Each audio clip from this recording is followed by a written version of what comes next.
Mes parents ont annoncé à leur anniversaire, on part tous à Tahiti la semaine prochaine pour fêter ça en famille. Tout le monde jubilait. Alors j'ai demandé, à quelle heure est le vol? Mon père a répondu, tu ne viens pas. Tu restes ici pour superviser les travaux de rénovation de la maison. Ce que j'ai fait ensuite? Personne n'y a cru. Je m'appelle Ludivine. J'ai 32 ans.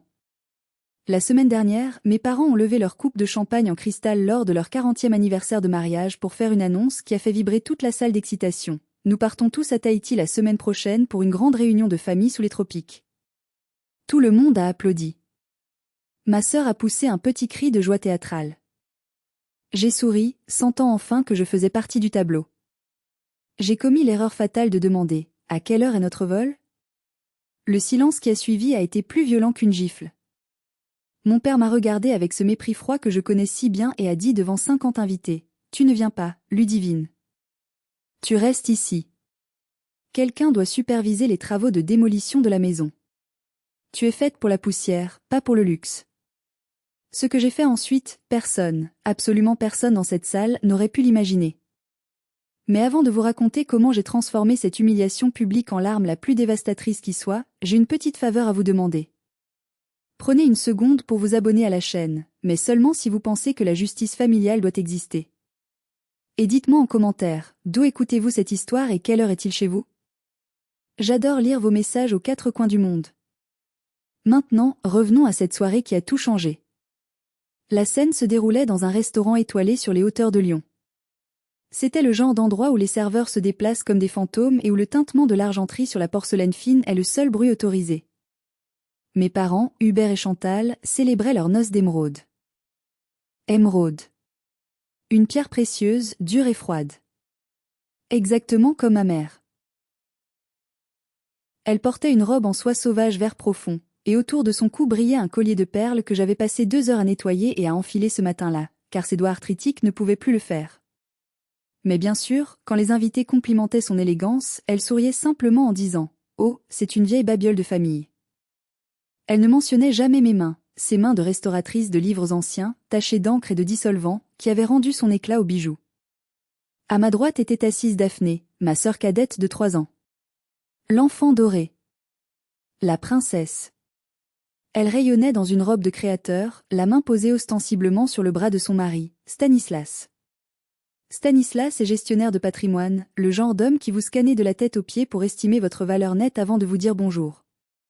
Ils forment le couple parfait, l'image d'Épinal de la réussite bourgeoise que mes parents adorent afficher. Moi? J'étais en bout de table, coincée entre une tante sourde et un cousin éloigné que personne ne connaissait vraiment. Je portais une robe bleu marine, simple, achetée en solde. Discrète, comme dirait ma mère. Effacée, comme je le ressentais. Le dîner touchait à sa fin. Les vapeurs du Chablis Grand Cru avaient détendu l'atmosphère. Mon père s'est levé, tapotant son verre avec un couteau en argent. Le son cristallin a coupé court aux conversations. Mes chers amis, ma chère famille, a-t-il commencé, sa voix de baryton remplissant la pièce. 40 ans. 40 ans que Chantal et moi bâtissons cette vie, cette famille, ce patrimoine. Il a marqué une pause, balayant la salle du regard. Son regard s'est attardé sur Daphné avec fierté, puis a glissé sur moi comme si j'étais une tache sur la nappe. Et pour célébrer cela, nous avons une surprise.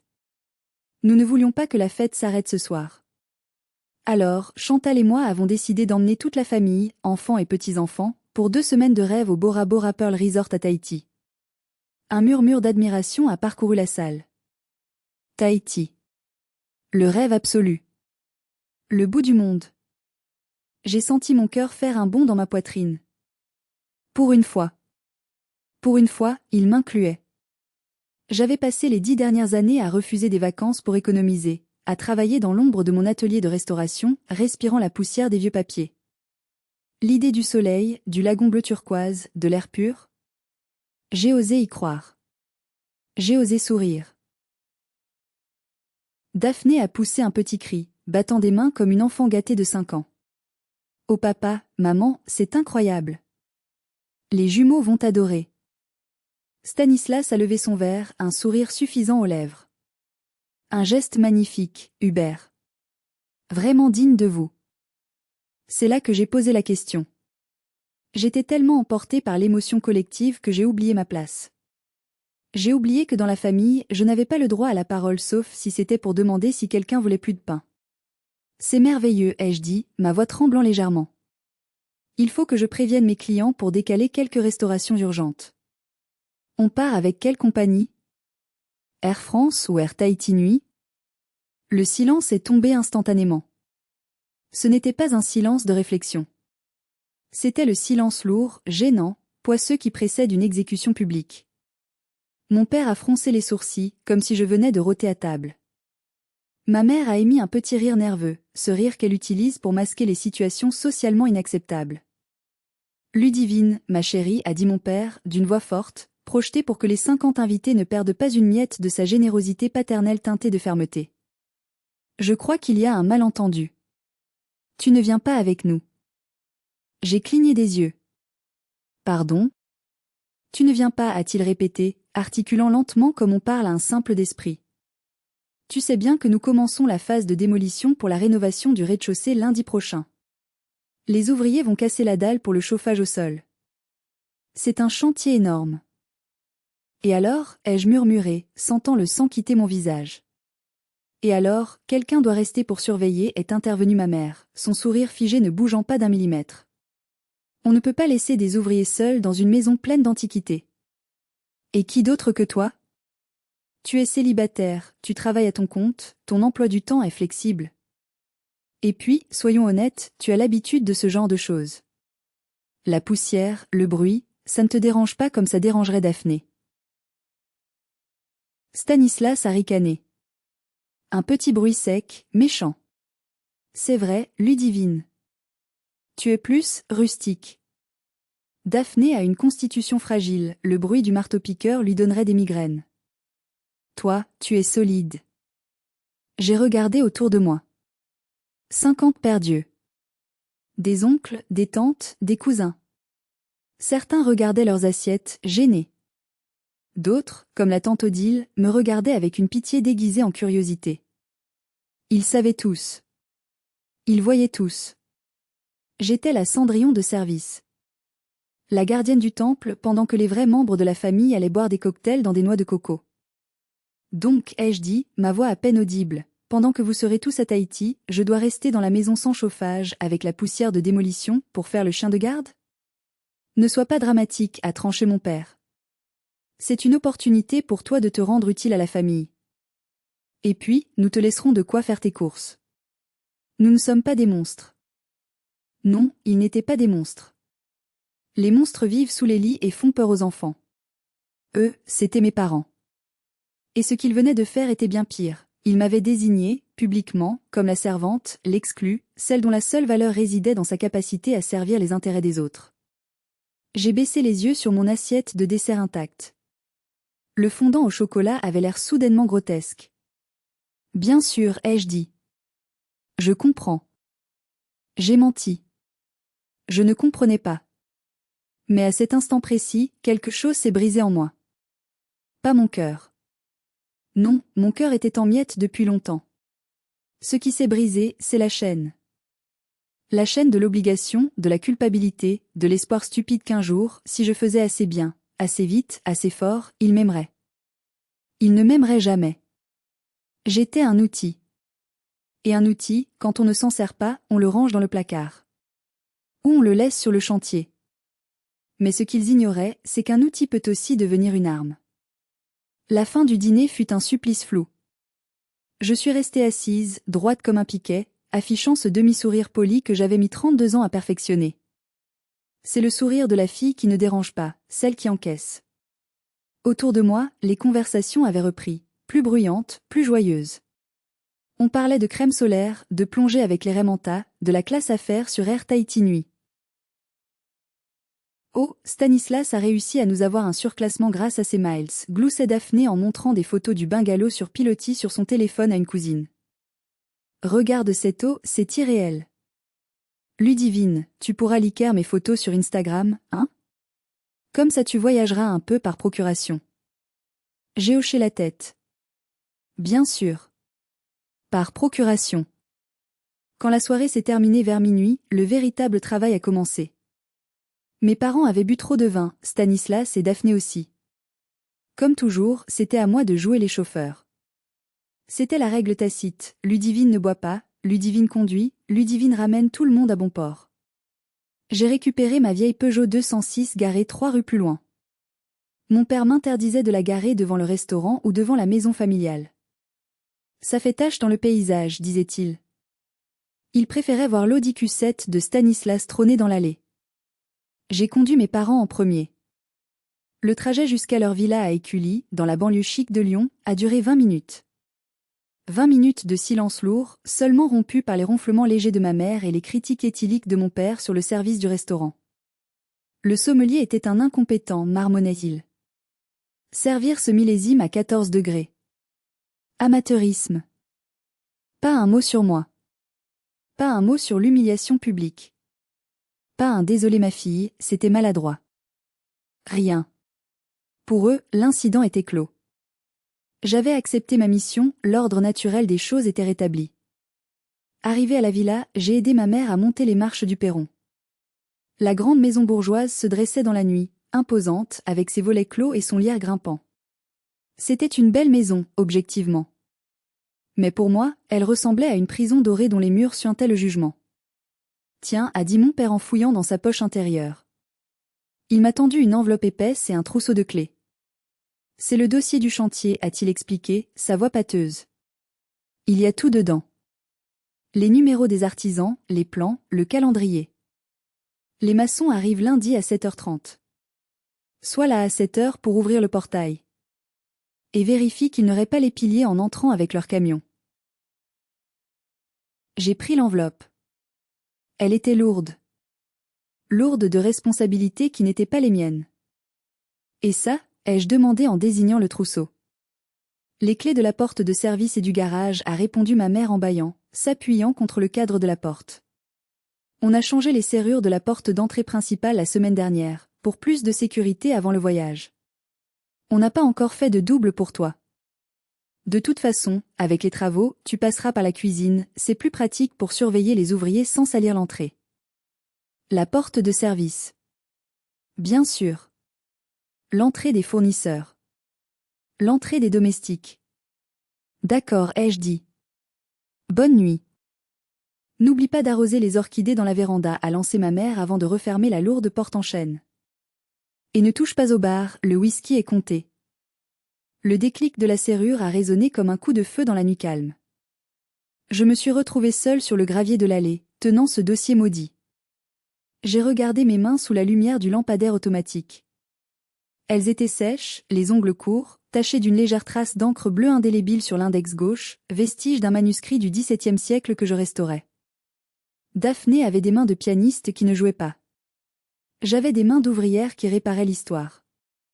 Je suis remontée dans ma voiture. L'odeur de vieux tissus et de poussière de mon habitacle m'a accueillie. C'était mon odeur. L'odeur de ma réalité.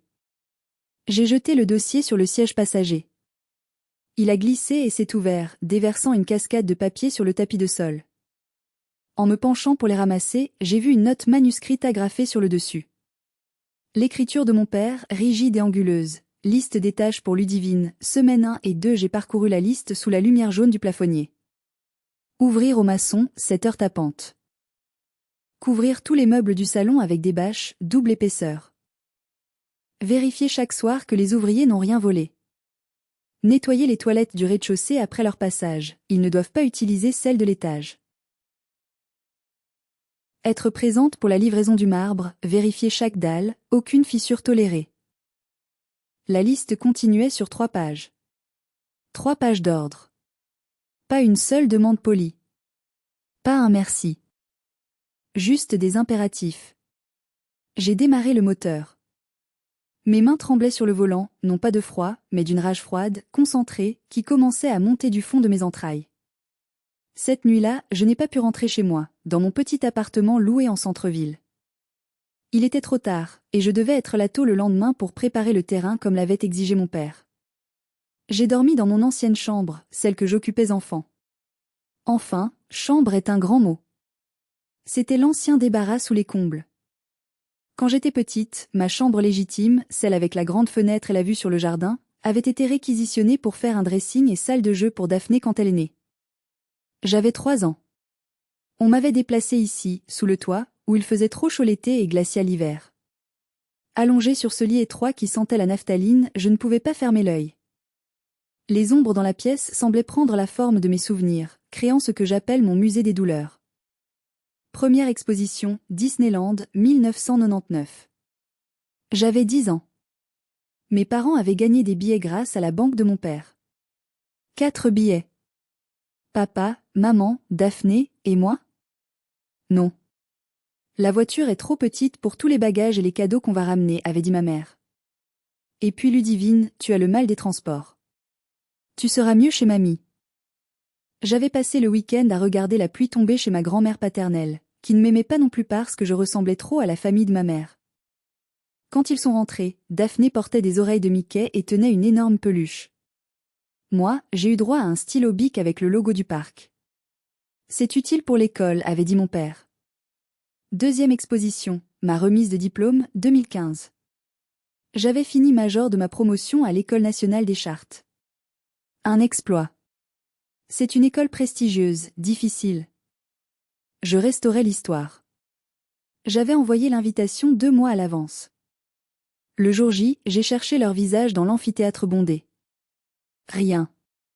J'ai reçu un SMS de ma mère pendant la cérémonie. Désolée chérie, Daphné a une crise d'angoisse pour son essayage de robe de mariée. C'était son premier mariage, celui qui a duré 6 mois. On ne peut pas la laisser seule. Envoie-nous des photos. Je suis montée sur l'estrade, j'ai pris mon diplôme, et je suis allée fêter ça toute seule avec un sandwich triangle sur un banc public. Troisième exposition, Noël dernier. Le fameux Noël où Stanislas a offert à Daphné une montre Cartier. Mes parents leur ont offert un voyage aux Maldives. Et moi? J'ai reçu un set de casseroles. Comme tu cuisines souvent pour nous quand on reçoit, on s'est dit que ça te ferait plaisir d'avoir du bon matériel, avait souri ma mère. J'ai passé le reste de la soirée dans la cuisine, à utiliser mes nouvelles casseroles pour préparer leur dîner, pendant qu'ils riaient au salon. Les souvenirs défilaient, tranchants comme des lames de rasoir. Pourquoi? Pourquoi cette différence de traitement? Est-ce parce que j'étais une enfant accident, née trop tôt dans leur mariage, quand ils n'étaient pas encore riches? Est-ce parce que je suis calme et introvertie, alors que Daphné est bruyante et exigeante? Mon téléphone a vibré sur la table de nuit, me tirant de mes pensées morbides. Une notification de ma banque. Virement reçu de Uber Chantal. Montant, plus 2,00 €. Libellé, frais de bouche de semaine, pas de folie. J'ai fixé l'écran. 200 €. Pour 14 jours. Cela faisait environ 14 € par jour. Pour manger, pour l'essence, car je devais faire les allers-retours pour les matériaux, pour les imprévus. C'était moins que ce qu'ils avaient laissé de pourboire au restaurant ce soir. C'était moins que le prix d'une seule bouteille de vin que mon père ouvrait le dimanche. C'était une insulte mathématique. Ils avaient calculé ma valeur au centime près, et elle était dérisoire. Une larme, une seule, a coulé sur ma joue et est tombée sur l'écran, brouillant le chiffre de 100. C'était la goutte d'eau. Pas celle qui fait déborder le vase, non. Celle qui fait céder le barrage. Je me suis redressée. J'ai allumé la petite lampe de chevet. J'ai regardé mes mains, ces mains qui avaient sauvé des livres vieux de 3 siècles, des mains capables de patience, de précision, de miracle. Ces mains n'étaient pas faites pour être enchaînées. Si vous étiez à ma place, là, tout de suite, dans cette chambre froide, avec cette notification de 200 € brillant dans le noir, qu'auriez-vous fait?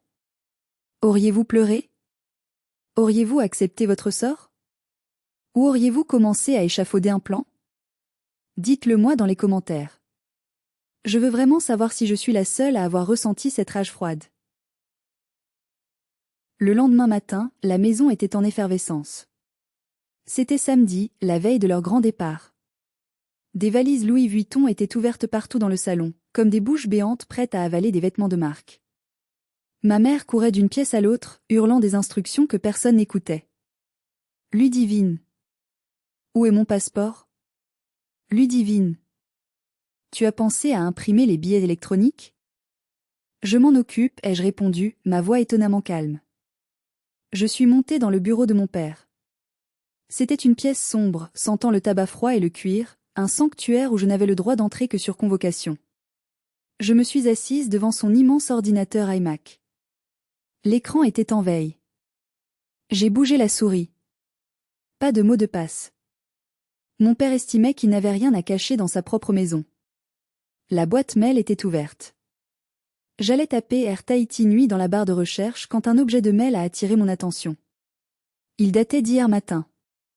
Objet, budget travaux et voyage, urge l'expéditeur était Stanislas. Le destinataire, mon père. La curiosité est un vilain défaut, m'avait-on toujours dit. Mais la survie est un instinct. J'ai cliqué. Le mail de Stanislas disait « Cher Hubert, j'ai refait les calculs. Si on engage un maître d'œuvre professionnel pour surveiller la démolition et le gros œuvre, ça nous coûtera environ 4 000 à 5 000 euros d'honoraires pour les 2 semaines. C'est du vol. Mon idée, on met Ludivine sur le coup. Elle le fera gratuit. Avec l'économie réalisée, j'ai pu upgrader nos billets en business class et réserver la Villa Royale pour toi et Chantal. C'est plus logique, non? De toute façon, Ludivine ne saura pas apprécier le standing du resort, elle serait mal à l'aise. On lui rend service en la laissant dans son élément. J'ai senti un goût métallique dans ma bouche. Son élément. La poussière. La servitude. Mais c'est la réponse de mon père, envoyée 10 minutes plus tard, qui m'a achevé. Bien vu, Stan. Tu es un excellent gestionnaire. On fait comme ça. Concrètement, Ludivine est l'investissement le plus rentable de cette famille. Coût d'entretien zéro, rendement maximal. Il suffit de lui dire qu'on compte sur son sens des responsabilités et elle marchera au pas. C'est une bonne bête de somme, un peu lente, mais fidèle. Et puis, soyons francs, sa présence à Tahiti ferait tache sur les photos de famille. Elle est trop terne. J'ai relu la phrase 3 fois. Une bonne bête de somme. Investissement rentable. Terne. Je n'étais pas leur fille. Je n'étais même pas une Cendrillon romantique. J'étais un actif immobilisé. Un appareil ménager doué de paroles. Ils avaient vendu ma présence, mon temps, ma dignité pour s'acheter des sièges plus larges dans un avion et une villa avec piscine privée. 4 000 euros. C'était le prix de mon absence. C'était le prix de mon humiliation. Je n'ai pas pleuré. Étrangement, je n'ai rien ressenti d'autre qu'une clarté absolue, glaciale. C'était comme si le brouillard qui m'enveloppait depuis 30 ans se dissipait d'un coup. J'ai sorti mon téléphone. J'ai pris une photo de l'écran, nette, précise. Puis j'ai fait une capture d'écran que je me suis envoyée par mail, avant de l'effacer des éléments envoyés et de vider la corbeille. J'ai imprimé leurs billets d'avion. Je les ai posés proprement sur le bureau. Puis, j'ai ouvert un nouveau document Word. J'ai tapé quelques lignes. Je ne les ai pas imprimées tout de suite. Je suis redescendue au salon. Voilà les billets, maman, ai-je dit en lui tendant les feuilles. Elle ne m'a même pas regardé. Elle pliait un paréo en soie. Merci. Mets-les dans la pochette en cuir sur la console. Et n'oublie pas de vérifier la pression des pneus de ta voiture, tu vas faire beaucoup d'allers-retours à la déchetterie pour les gravats. Oui, maman. Je vais faire beaucoup de routes. Elle n'a pas relevé l'intonation étrange de ma voix.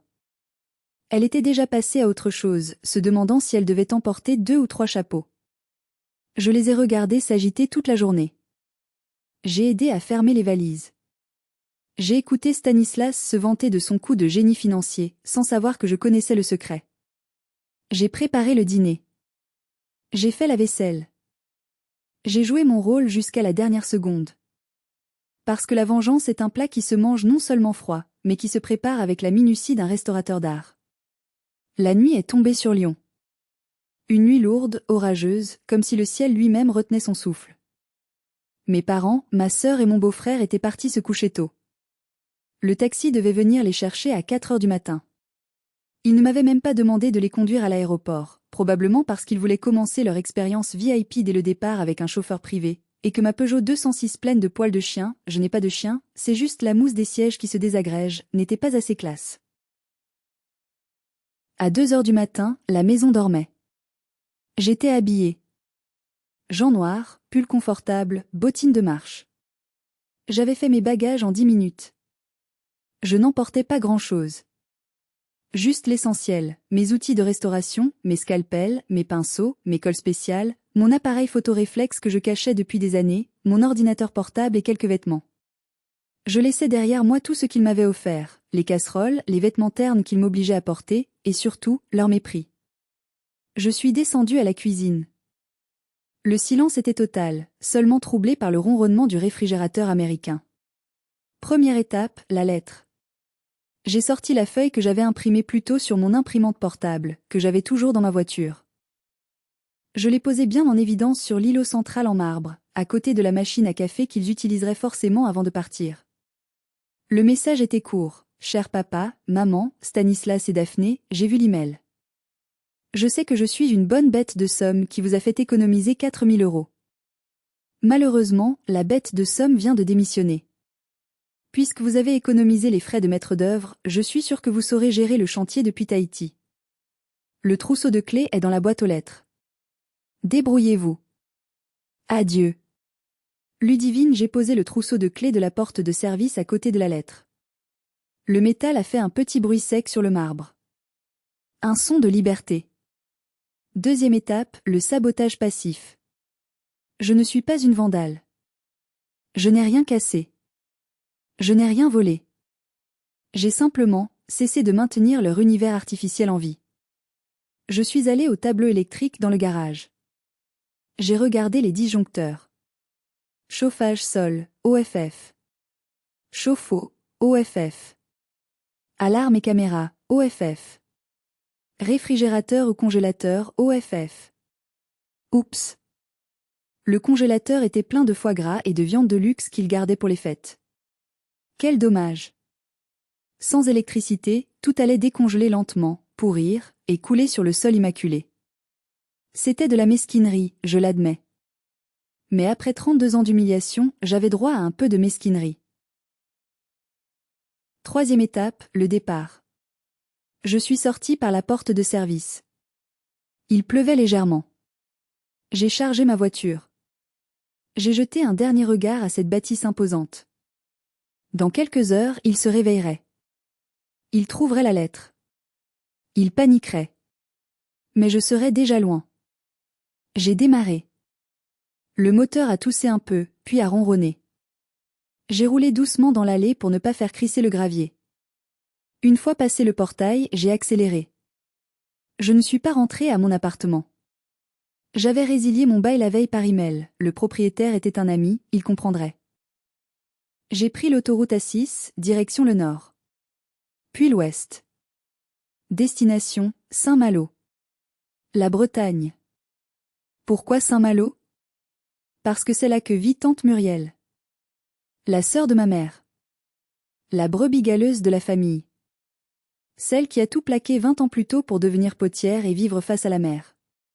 Celle qui m'avait envoyé une carte postale pour mes 30 ans avec ces mots. Si un jour tu étouffes, viens respirer l'embrun. J'ai conduit pendant 7 heures d'affilée. Je n'ai pas ressenti la fatigue. L'adrénaline me servait de carburant. À la hauteur d'Auxerre, je me suis arrêtée sur une aire d'autoroute. J'ai sorti ma carte SIM de mon téléphone. Je l'ai brisée en deux et je l'ai jetée dans une poubelle à côté d'un reste de sandwich. Plus de traces. Plus de voix criardes. Plus d'ordre. Je voyais le soleil se lever dans mon rétroviseur, mais pour la première fois, je ne regardais pas en arrière. Je fonçais vers l'océan gris, vers les remparts de granit, vers une vie où je ne serais plus invisible. L'arrivée en Bretagne a été un choc physique. J'ai laissé derrière moi la chaleur étouffante et bourgeoise de Lyon pour entrer dans un monde de gris, de bleu et de vent. Saint-Malo se dressait devant moi, citadelle de pierre défiant l'océan. Les mouettes criaient, le vent fouettait mon pare-brise, et pour la première fois depuis des années, j'ai eu l'impression de pouvoir remplir mes poumons entièrement. J'ai trouvé la maison de tante Muriel dans le quartier de Saint-Servant, un peu à l'écart des touristes. C'était une petite maison de pêcheurs en pierre, avec des volets bleus écaillés par le sel et un jardinet sauvage où poussaient des hortensias géants. Rien à voir avec la pelouse manucurée au millimètre de mes parents. Ici, la nature avait le droit d'exister. J'ai frappé à la porte. Muriel a ouvert. Elle avait des cheveux gris en bataille, un tablier couvert d'argile séchée et un sourire qui a illuminé son visage ridé dès qu'elle m'a vu. Ludie, a-t-elle soufflé. Je n'ai rien pu dire. J'ai juste lâché mon sac et je me suis effondrée dans ses bras. Elle sentait la terre, la lavande et le thé. Elle sentait la sécurité. Ça y est, a-t-elle murmuré en me serrant fort. Tu as sauté le mur. Elle ne m'a posé aucune question. Elle m'a fait entrer, m'a assise dans sa cuisine encombrée de bols, de livres et de plantes, et m'a servi une énorme crêpe au beurre salé et un bol de cidre. Mange, a-t-elle ordonné doucement. Tu as l'air d'un fantôme. Pendant que je mangeais, sentant la chaleur revenir dans mes membres, je lui ai tout raconté. Le dîner, le voyage à Tahiti, les 200 €, l'email de la bête de somme. Muriel écoutait, son visage s'assombrissant à chaque détail. Quand j'ai fini, elle a tapé du poing sur la table, faisant sauter une cuillère. Les salauds, a-t-elle craché. Hubert et sa folie des grandeurs. Et ma sœur. Chantal a toujours eu un cœur de pierre, mais là, vendre sa propre fille pour un surclassement en avion? Elle s'est levée et a ouvert la fenêtre qui donnait sur la mer agitée. Tu restes ici aussi longtemps que tu veux, Ludivine. La chambre du haut est libre. Elle a la plus belle vue de la maison. Et le meilleur? Il n'y a pas de marbre à surveiller, juste la marée. Les jours suivants ont été une convalescence. J'ai dormi. Beaucoup. J'ai marché sur la plage du Sillon, laissant le vent me gifler le visage jusqu'à ce que mes joues soient rouges. J'ai aidé Muriel dans son atelier de poterie. Toucher la terre, la malaxer, créer quelque chose de mes mains sans que personne ne me juge, c'était thérapeutique. J'avais acheté un téléphone prépayé bon marché avec un nouveau numéro, que seule Muriel connaissait. Mais Muriel, elle, avait gardé son vieux fixe. 3 jours après mon arrivée, le téléphone de la maison a sonné. C'était l'heure du déjeuner. Muriel a regardé l'écran, a froncé les sourcils et a mis le haut-parleur sans décrocher, pour que j'entende le répondeur. C'était la voix de ma mère. Mais pas la voix posée et mondaine que je connaissais. C'était une voix stridente, au bord de l'hystérie, déformée par la mauvaise connexion internationale et le décalage horaire. Muriel. C'est Chantal. Je sais qu'elle est là. Elle ne répond pas sur son portable. Dis à cette petite ingrate de nous appeler immédiatement. C'est une catastrophe ici. On ne peut pas se reposer. Et la maison, mon Dieu, la maison. Les voisins nous ont appelés, l'alarme ne marche pas, les ouvriers sont partis. C'est un cauchemar. Muriel, si tu la caches, tu es complice. Dis-lui de rentrer et d'ouvrir au maçon ou je. Le message s'est coupé. La boîte vocale était pleine. Muriel et moi nous sommes regardés. Puis, lentement, un sourire s'est dessiné sur les lèvres de ma tante. Puis sur les miennes. Et soudain, nous avons éclaté de rire. Un rire nerveux, libérateur, incontrôlable. On dirait que le paradis à Tahiti a un goût un peu amer, a gloussé Muriel en se resservant du cidre. Mais je ne savais pas encore à quel point le chaos était total là-bas. Et honnêtement, je commençais à apprécier le spectacle. Grâce aux messages hystériques laissés sur le répondeur de Muriel, que nous écoutions désormais comme un feuilleton radiophonique quotidien, et aux emails furieux que mon père envoyait à mon ancienne adresse, que je consultais en cachette au cybercafé, juste pour le plaisir, j'ai pu reconstituer le film catastrophe de leur séjour. Lundi matin, jour 1 du chantier, les maçons étaient arrivés à 7h30 comme prévu. Ils ont sonné. Personne. Ils ont klaxonné. Personne. Le chef de chantier a appelé mon père à Tahiti. Il était 21h30 là-bas, il venait d'arriver à leur hôtel de luxe. Mon père a dû gérer la crise depuis le bar de la piscine. Il a juré que sa fille allait arriver. Les maçons ont attendu 1 heure, facturé le déplacement inutile et sont repartis. Le calendrier du chantier prenait déjà 2 jours de retard. Mardi, le drame du congélateur. Comme j'avais coupé le courant, l'alarme connectée ne répondait plus. L'entreprise de sécurité, ne pouvant joindre personne sur place, a envoyé une patrouille. Ils ont trouvé la maison noire et silencieuse. Mais surtout, avec la chaleur estivale de Lyon, le contenu du congélateur géant avait commencé à fondre. Le jus de viande avarié avait coulé sur le sol de la cuisine. L'odeur, paraît-il, était détectable depuis le portail. Mercredi, le coup de grâce. Une canalisation vétuste au sous-sol a lâché. D'habitude, je suis là pour surveiller la pression ou fermer les vannes au moindre bruit suspect. Là, personne. L'eau a envahi le sous-sol, noyant la cave à vin de mon père, ses précieux Bordeaux, et commençant à remonter par capillarité dans les murs du salon. C'est le voisin qui a vu de l'eau sortir par un soupirail et qui a prévenu les pompiers. Les pompiers ont dû défoncer la porte d'entrée blindée, celle dont ils avaient changé la serrure, pour intervenir. Imaginez la scène, mes parents, Daphné et Stanislas, dans l'un des plus beaux endroits de la planète, avec des lagons turquoises et des cocktails à 30 €, incapables d'en profiter. Au lieu de nager avec les requins, ils nageaient dans les problèmes. Ils passaient leur nuit, journée en France, à hurler au téléphone, à chercher des artisans d'urgence qui refusaient de venir sans acompte, à essayer de coordonner des réparations à 16 000 km de distance. Stanislas a dû passer des heures à négocier avec les assurances, qui refusaient de couvrir les dégâts car la maison était censée être occupée et surveillée selon vos déclarations. Un dernier message vocal de Daphné m'a particulièrement marqué. C'est de ta faute, Ludivine. Tout est de ta faute. Je suis stressée, j'ai des plaques rouges partout, je ne peux même pas faire mes photos pour Instagram parce que j'ai les yeux gonflés à force de pleurer. Tu es égoïste. Tu as ruiné mes vacances. Maman fait de l'hypertension. Rentre tout de suite réparer tes conneries. J'ai écouté ce message assise sur les rochers de Saint-Malo, face à l'immensité de l'océan. Le vent m'ébouriffait les cheveux. J'ai pris une gorgée de mon café chaud. Égoïste, ai-je répété doucement. Pendant 32 ans, j'avais donné chaque seconde de ma vie. Pour une fois, j'avais gardé mon temps pour moi. Si c'était ça être égoïste, alors j'adorais ça. J'ai sorti mon appareil photo. Un vieux pêcheur raccommodait ses filets un peu plus loin. Ses mains étaient noueuses, marquées par le sel et le travail, mais elles bougeaient avec une grâce infinie.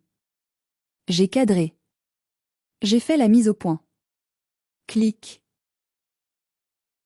Je ne savais pas encore que cette photo, et celle qui suivrait, allait changer ma vie bien plus radicalement que ma fuite. Pendant que leur monde s'écroulait sous l'eau et la pourriture, le mien était en train de se construire, image par image. Les jours se sont transformés en semaines. Mes parents sont rentrés de Tahiti plus tôt que prévu, vaincus par le stress et les factures téléphoniques astronomiques. Ils sont revenus dans une maison qui puait le moisi, avec une porte d'entrée placardée de bois contreplaqué et un sous-sol inondé. Ils étaient trop occupés à sauver leurs meubles pour venir me chercher physiquement, même s'ils savaient probablement que j'étais chez Muriel. De mon côté, je vivais une renaissance. Je passais mes journées à explorer la côte d'Émeraude. Mais je ne photographiais pas les paysages de cartes postales. Je photographiais les gens. Les vrais. Une série est née, Les mains de l'ombre. Je photographiais les mains d'une boulangère pétrissant la pâte à 4 heures du matin. Les mains d'un mécanicien couvertes de graisse. Les mains d'une femme de ménage essorant une serpillière. Les mains de Muriel tournant l'argile. C'était du noir et blanc, brut, contrasté. Je voulais montrer la noblesse du travail invisible. Celui que ma famille méprisait. Celui qu'il m'avait forcé à faire toute ma vie. Un soir, Muriel a invité un ami à dîner. Monsieur Cyprien. C'était un homme élégant, la soixantaine, propriétaire de la galerie d'art la plus réputée de Dinard. Il avait un œil perçant derrière ses lunettes rondes. Pendant le dessert, Muriel, avec sa subtilité habituelle, c'est-à-dire aucune, a posé mon portfolio sur la table. Regarde ça, Cyprien. Dis-moi que ma nièce n'a pas de talent. J'ai voulu mourir de honte. J'ai failli lui arracher le dossier des mains. Mais Cyprien l'a ouvert. Il a regardé la première photo. Puis la deuxième. Le silence s'est étiré. Il a tourné les pages lentement, comme s'il lisait un texte sacré. Finalement, il a levé les yeux vers moi. Mademoiselle. Vous avez capturé quelque chose de rare. La dignité. C'est bouleversant. Il s'est arrêté sur une photo en particulier, les mains d'une vieille dentelière, arthritique mais agile, tenant une aiguille minuscule. Cette photo, a-t-il dit. Elle raconte une histoire de résilience. On sent la douleur, mais on voit la beauté. Il a refermé le dossier et a posé sa main dessus. Je veux vous exposer. J'ai un créneau libre dans 3 semaines pour une exposition Nouveau Regard. Je veux que ce soit vous. Moi, ai-je balbutié. Mais, je ne suis personne. Je répare des vieux livres. Je suis une bête de somme. La phrase de mon père a résonné dans ma tête. Vous êtes une artiste, a tranché Cyprien. Et le monde a besoin de voir ce que vous voyez. Les 3 semaines suivantes ont été un tourbillon. Sélectionner les photos, les faire tirer en grand format sur du papier d'art, choisir les cadres. J'ai utilisé mes maigres économies pour payer les tirages. C'était un pari fou. Cyprien a nommé l'exposition « L'invisible révélé ». Le vernissage était prévu un samedi soir. J'étais terrifiée. J'avais acheté une robe. Pas du bleu marine discret. Une robe vert émeraude, en velours, qui moulait ma taille et laissait mes épaules nues. Pour la première fois, je ne m'habillais pas pour disparaître, mais pour apparaître. Le jour du vernissage, un article est paru dans le journal régional Ouest-France, dans la rubrique Culture. Il y avait ma photo, de profil, en train de photographier, et un titre élogieux, Ludivine, la photographe qui donne une âme aux oubliés. C'était magnifique. C'était la validation que j'avais attendue toute ma vie. Mais bien sûr, le destin a un sens de l'ironie cruelle. Dans l'après-midi, Muriel est entrée dans ma chambre, le visage pâle. Ludie. J'ai reçu un appel. Ta mère. J'ai senti mon estomac se nouer. Quoi? Elle est malade? Non, a dit Muriel en serrant les dents. Quelqu'un leur a envoyé l'article du journal. Probablement une de leurs connaissances qui a une résidence secondaire ici. Ils savent que tu exposes ce soir. Et ils sont en route. Ils ont dit qu'ils venaient récupérer leur fille et régler cette mascarade. Ils arrivent pour le vernissage. J'ai regardé ma robe émeraude suspendue à la porte. J'ai regardé mes mains. Elles ne tremblaient plus. Laisse-les venir, ai-je dit d'une voix qui m'a surprise moi-même. S'ils veulent une scène, ils vont la voir. Mais ce ne sera pas celle qu'ils imaginent. La galerie de Monsieur Cyprien était un écrin de lumière et de sobriété. Mur blanc, parquet ciré, musique classique en sourdine. Mes photos, agrandies en format géant, semblaient dominer l'espace. Elles avaient une présence physique, une force brute qui contrastait avec l'élégance feutrée des invités. À 19h30, la galerie était pleine. Il y avait des collectionneurs, des critiques d'art, des curieux. J'entendais des bribes de conversations élogieuses. Quelle puissance! Regardez ce jeu d'ombre. On dirait du Doisneau, mais avec plus de colère. Je me tenais près du buffet, un verre de champagne à la main, que je n'avais pas bu. Tante Muriel était à mes côtés, fière comme un paon. Soudain, l'atmosphère a changé. Un courant d'air froid a semblé traverser la pièce. La porte d'entrée s'est ouverte avec fracas. Ils étaient là. Mon père, Hubert, en costume froissé, le visage rouge de colère contenue. Ma mère, Chantal, impeccable mais le regard dur comme l'acier. Daphné, enceinte ou feignant de l'être davantage en se tenant le ventre, et Stanislas, l'air agressif. Ils détonnaient. Non pas par leurs vêtements, ils étaient habillés richement, mais par leur aura. Ils dégageaient une énergie toxique, revendicatrice, propriétaire. Ils sont entrés comme s'ils venaient réclamer un bagage perdu. Les têtes se sont tournées. Le silence s'est fait progressivement. Ma mère m'a repéré. Ses yeux ont scanné ma robe émeraude, mes cheveux lâchés, mon maquillage soigné. J'ai vu la surprise, puis immédiatement, la désapprobation. Pour elle, je n'avais pas le droit d'être belle. C'était une usurpation d'identité. Elle a marché droit sur moi, ses talons claquant sur le parquet. Mon père suivait, imposant.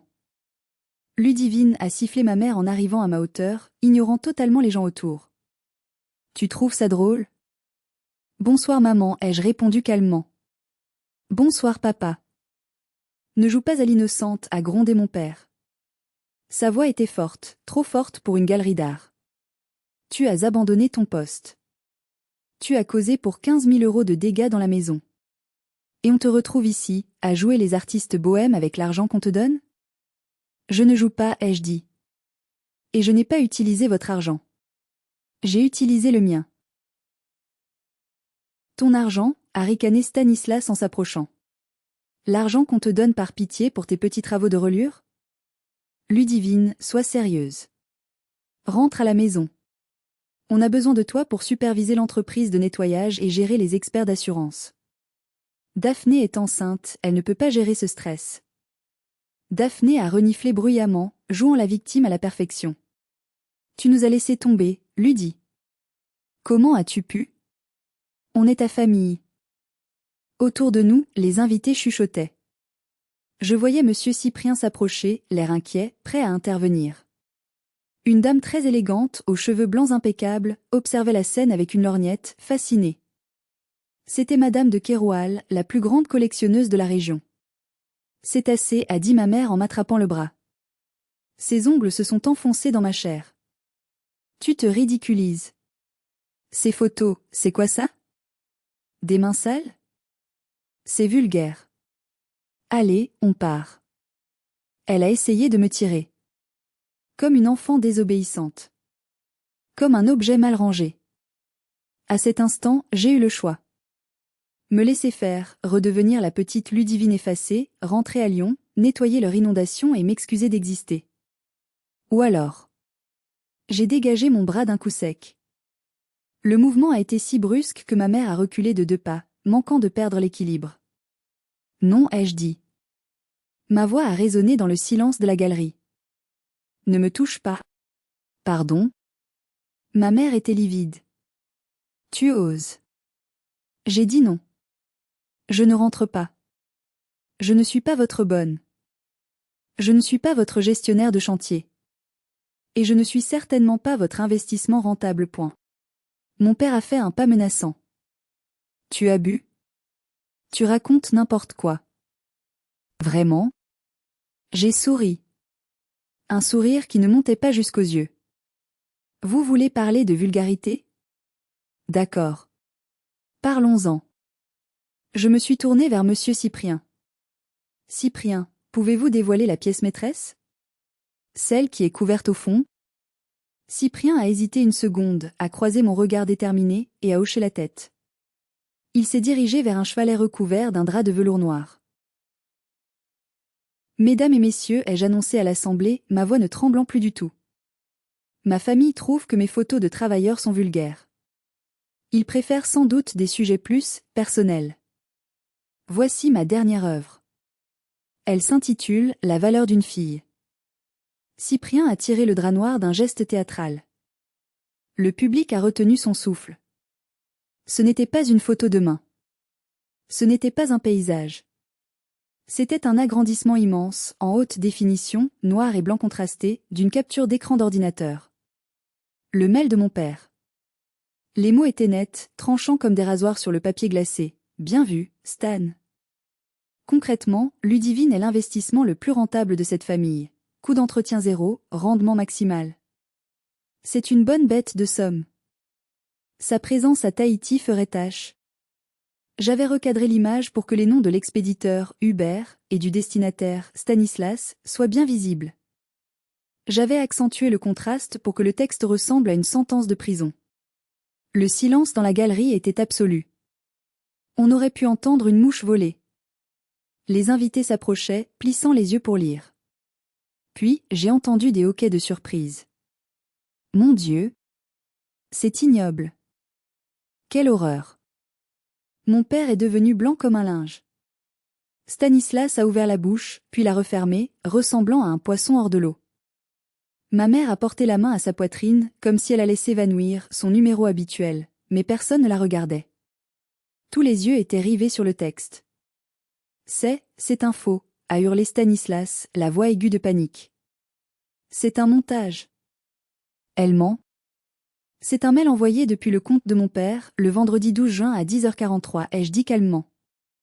J'ai les métadonnées si quelqu'un veut vérifier. Je me suis tournée vers mes parents. Ils semblaient rétrécir à vue d'œil. Leur superbe, leur arrogance, leur masque de respectabilité bourgeoise, tout était en train de fondre sous la lumière impitoyable de la galerie, plus vite que leur viande avariée dans le congélateur. Vous m'avez traité de bête de somme, ai-je continué, m'adressant à la salle autant qu'à eux. Vous m'avez laissé derrière pour économiser 4000 €, pendant que vous buviez du champagne en business class. Vous pensiez que je n'étais bonne qu'à ramasser votre poussière. Eh bien, regardez autour de vous. J'ai écarté les bras, englobant mes photos, la foule, la beauté du lieu. Je vaux plus que 4000 euros. Et je vaux infiniment plus que votre mépris. Madame de Kéroual, la grande collectionneuse, s'est avancée. Elle s'est arrêtée devant mes parents. Elle les a toisés de toute sa hauteur, avec ce dédain aristocratique que seule une vraie vieille famille peut avoir envers des nouveaux riches sans éducation. Monsieur, madame, a-t-elle dit d'une voix glaciale. Dans mon monde, on traite ses domestiques avec plus de respect que vous ne traitez votre propre fille. Vous êtes d'une vulgarité sans nom. Vous manquez cruellement de classe. C'était le coup de grâce. Se faire traiter de sans classe par Madame de Kéroual, c'était la mort sociale dans cette région. Ma mère a commencé à pleurer, pour de vrai cette fois. Des larmes de rage et d'humiliation. Comment peux-tu nous faire ça? A-t-elle sangloté en me regardant. Après tout ce qu'on a fait pour toi? Vous n'avez rien fait pour moi, ai-je répondu. Vous avez fait des choses à moi. C'est fini. Sortez. Monsieur Cyprien a fait un signe discret. 2 agents de sécurité, des gaillards bretons aux bras croisés, se sont avancés vers ma famille. Je vous prie de quitter les lieux, a dit Cyprien fermement. Vous dérangez l'artiste et mes clients. Stanislas a essayé de se redresser. Vous allez entendre parler de mon avocat. C'est de la diffamation. Allez-y, a répondu Cyprien. Le mail est authentique. La vérité n'est pas de la diffamation. Dehors. Ils sont sortis sous les huées discrètes mais audibles de la foule. Mon père, voûté. Ma mère, cachant son visage. Daphné et Stanislas, furieux. Ils ont franchi la porte et disparu dans la nuit de Saint-Malo. Quand la porte s'est refermée, j'ai senti mes jambes flancher. Tante Muriel m'a attrapée juste à temps. Mais je ne tombais pas de tristesse. Je tombais de soulagement. Le poids de 32 en venait de glisser de mes épaules. C'est alors que Madame de Kéroual s'est tournée vers moi. Mademoiselle Ludivine, a-t-elle dit en pointant sa canne vers la photo du mail. Cette œuvre. La valeur d'une fille. Elle est brute. Elle est nécessaire. Je l'achète. 5000 euros. 5000 euros. Plus que l'économie qu'ils avaient voulu faire sur mon dos. En une soirée, j'avais vendu pour 12 000 euros de photos. L'œuvre La valeur d'une fille a fait le tour des réseaux sociaux locaux le lendemain. J'étais devenue, bien malgré moi, un symbole de résistance contre la toxicité familiale. Mais l'argent n'était pas le plus important. Le plus important, c'était ce qui s'est passé ensuite. Les semaines qui ont suivi ont été une déchéance lente pour ma famille à Lyon. Les rumeurs vont vite dans la bourgeoisie. L'histoire de la bête de Somme s'est répandue. Les amis de mes parents, ceux qui étaient au dîner d'anniversaire et qui s'étaient tus, ont commencé à prendre leur distance. Personne ne veut être associé à des gens qui traitent leurs enfants comme du bétail. C'est mauvais pour l'image. J'ai appris par un cousin éloigné, celui qui était assis à côté de moi au dîner et qui m'a envoyé un message de soutien inattendu, que la maison était un gouffre financier. Les dégâts des eaux avaient touché la structure. L'assurance a refusé de payer un centime car ils ont prouvé qu'il y a eu négligence et fausse déclaration sur l'occupation des lieux. Mon père a dû puiser dans son épargne retraite pour payer les réparations, plus de 50 000 euros. Stanislas? Il a fait l'objet d'un contrôle fiscal. Apparemment, quand on se vante trop fort de ses optimisations et de ses montages financiers douteux, on finit par attirer l'attention.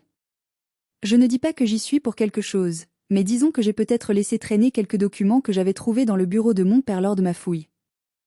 Le karma est un excellent auditeur financier.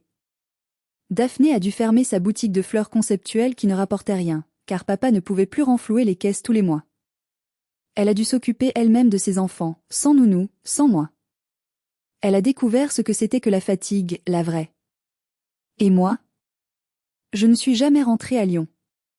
Avec l'argent de la vente et le soutien de Cyprien, j'ai ouvert un petit atelier à Saint-Malo. L'atelier des pages et des images. Je restaure des livres le matin, et je fais de la photo l'après-midi.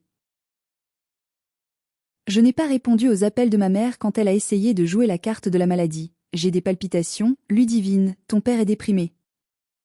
J'ai bloqué leur numéro. J'ai bloqué leur mail. Un jour, j'ai reçu une lettre manuscrite de mon père. Pas un mail. Une lettre. Elle était courte. Ludivine. La maison est vide sans toi. Non pas parce que le travail n'est pas fait, mais parce qu'on se rend compte que c'était toi qui mettais de l'humanité dans ces murs, même si on refusait de le voir. On a été des imbéciles. Je ne demande pas pardon, car je sais que je ne le mérite pas, sois heureuse. J'ai lu la lettre sur le port de Saint-Malo. J'ai hésité à répondre. J'ai pensé à la petite fille de 10 ans qui pleurait parce qu'elle n'allait pas à Disneyland. J'ai pensé à la jeune femme de 32 ans humiliée devant 50 personnes. J'ai plié la lettre. J'en ai fait un petit bateau en papier. Je l'ai posé sur l'eau. J'ai regardé les mots de mon père s'éloigner, emportés par le courant, se désagréger dans l'eau salée jusqu'à couler. Je n'ai pas répondu. Certaines choses ne se réparent pas. Certains livres sont trop abîmés pour être restaurés. Il vaut mieux en écrire un nouveau. Aujourd'hui, 6 mois ont passé. Je suis assise à la terrasse d'un café, face au rempart. Le vent est frais, mais le soleil brille. Tante Muriel est à côté de moi, en train de critiquer joyeusement les touristes qui portent des chaussettes avec des sandales. J'ai une nouvelle commande de Madame de Keroual. Elle veut que je fasse le portrait de ses petits-enfants. Pas des photos posées, m'a-t-elle dit. Je veux que tu captes leur vérité, comme tu as capté la tienne. Je regarde mes mains. Il y a une petite tache d'encre sur mon pouce, et un peu de terre sous mes ongles car j'ai aidé Muriel au jardin ce matin. Ses mains ne sont pas manucurées. Elles ne portent pas de bague en diamant. Mais ce sont mes mains. Elles ont construit une vie à partir de rien. Elles ont transformé la douleur en article. Elles ont eu le courage de lâcher le volant d'une vie qui ne me convenait pas pour prendre la route de l'inconnu. Je ne suis plus la bête de somme. Je ne suis plus l'investissement rentable. Je suis Ludivine. Photographe. Restauratrice. Et surtout, libre. Parfois, je repense à ce moment précis au restaurant, quand j'ai demandé à quelle heure est le vol. C'était la question la plus naïve et la plus importante de ma vie. Sans cette question, sans leur cruauté, je serais encore là-bas, à surveiller leurs ouvriers, à attendre des miettes d'amour qu'ils ne m'auraient jamais données. Ils voulaient me briser en me laissant derrière. Ils ne savaient pas qu'en me laissant derrière, ils me donnaient l'élan pour passer devant.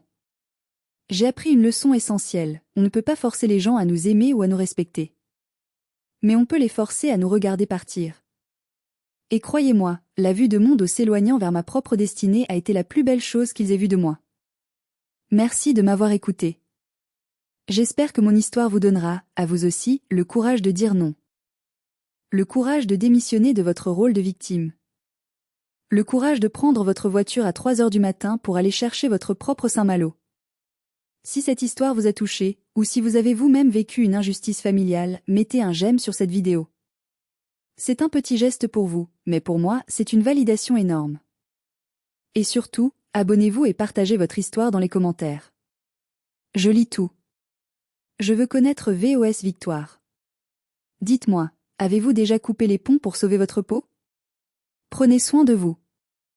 Et n'oubliez pas, votre valeur ne se mesure pas à ce que vous faites pour les autres, mais à ce que vous êtes pour vous-même. À bientôt.